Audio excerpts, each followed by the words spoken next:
The British people are pushing back against the client and his push for taxpayer funded security. Now, there is one thing about this: the British people are fine with Harry having security.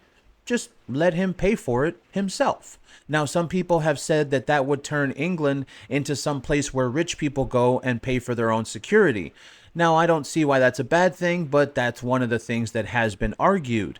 As far as it goes for this idiot, nobody really cares. Nobody really thinks he needs security. This is all a social status thing. He wants to have 6 armed guards around him so that way he looks important, because in the royal family, he's not important.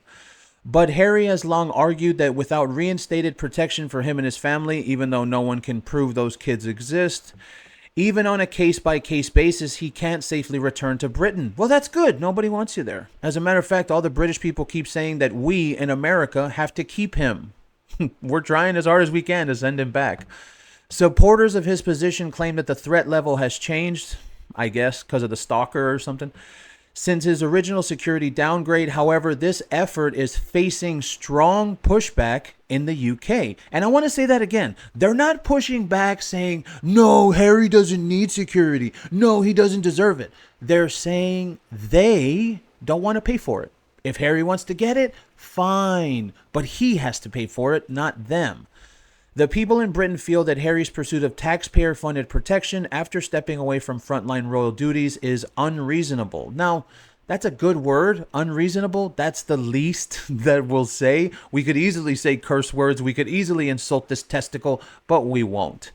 The people in the UK say, quote, I think it's outrageous that he wants British taxpayers to bankroll his security when he chose to live in America and left his duties behind. If he wants protection, he should pay for it himself.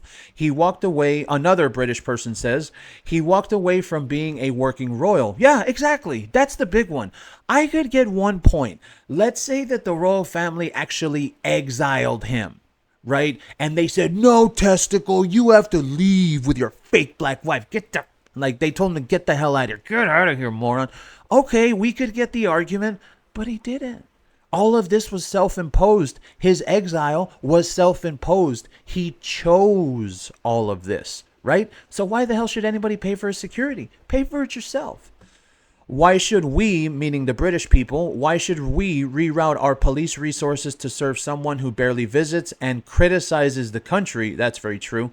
Another British person says, we support fair risk assessments for everyone, but automatic armed protection for someone outside official duties feels like entitlement, not necessity.